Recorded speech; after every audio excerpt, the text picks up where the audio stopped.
And it feels like after last night's debacle that we are at least one game closer to Roman Anthony making the trip from Worcester to Boston, whether he has the keys for his car or not. Especially when you see Meyer and how he hit the ball well yesterday. Yeah. I mean, I get the argument about Roman Anthony is where do you put him? And honestly, I don't care. Like, put him in the outfield. What? Put him in the infield. It's very simple. You sit Trevor Story's ass, it puts it on Rafaela in the infield, move Marcelo Meyer back to his natural position as shortstop, and Roman Anthony just takes the center field spot away from Rafaela. It's that simple. And then he just mashes all day long. Damn and right. At night sometimes also. Right.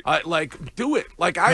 You've been talking about having the best prospects in Major League Baseball for the last 5 years. I'm with it. So use them. Yeah, I'm with it. Like, what are you waiting for? And maybe it gives you a spark. Like, you're desperate for some kind of spark. So I'm with it all day long. Like, I'm with that one on Shime. Rafaela the third, Maya the short, and you got three good outfielders, and figure out where you want to put Anthony, whether you want to put him in left, put Duran in center. So, I'm with it all day long. Sal from Northridge, long-time listener. Thank you. And you guys got a great show, and Courtney, you're the best. Oh, thank you, Sal. Okay.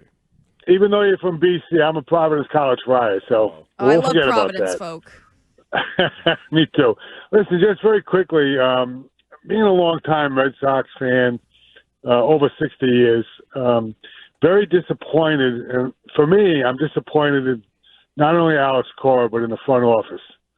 And when I look at some of that personnel, your answer to first base is Nick Solgaard and Abraham Toro. And, they don't bring a lot of fight to my face when they step to the plate. And, you get guys like Hamilton that are single hitters. I mean, I just think it's a personnel issue. And I think it's on the front office, more than anything else. Corey doesn't have the enthusiasm or the excitement anymore that he used to, in my opinion. Alex Cora doesn't? Right. Well, I mean, listen, Wiggy, it was his lead yesterday. He's doubling down on it this morning.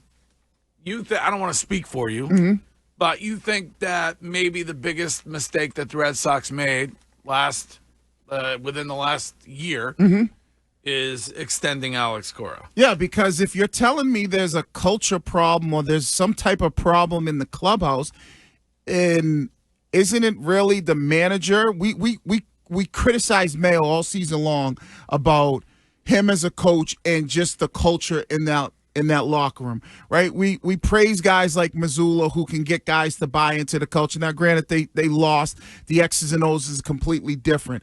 But when you talk about a manager like Cora, and if you're telling me there's something going on with the clubhouse, the vibe, whatever it is, whatever the word you want to use for it, doesn't that start with the manager? It doesn't start with front office. They got you the pieces. They brought in Bregman to kind of help you. And but it sounds like some people, I don't want to speak for Curtis either, but it sounds like the Bregman decision effed everything up in some weird way. I don't think it was the decision. I think it was the fallout. And not dealing with it with Rafael Devers during the time that you were talking about signing him or courting him or whatever. Right. And you have, Tristan Casas saying it's Devers' position. You have players weighing in on things. It was chaotic. And I agree 100% with Cora that the team needed Bregman. The roster is beautiful.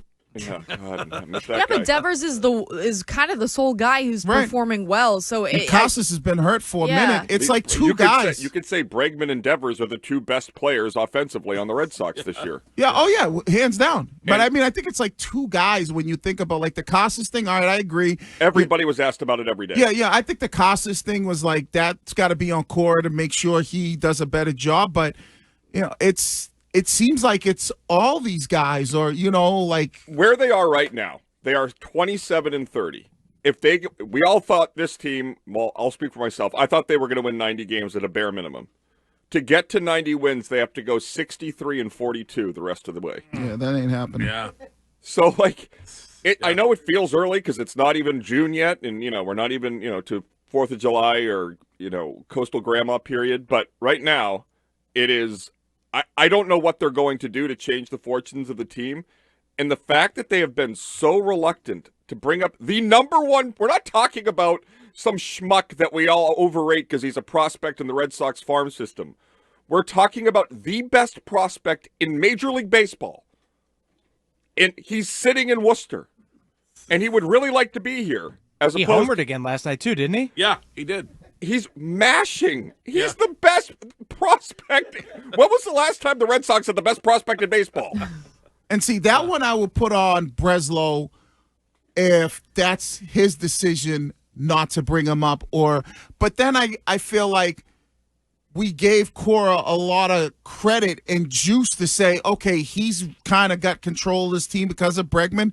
So I can't see Cora going, all right, I want to bring Anthony up, and Breslow going, no. Yeah.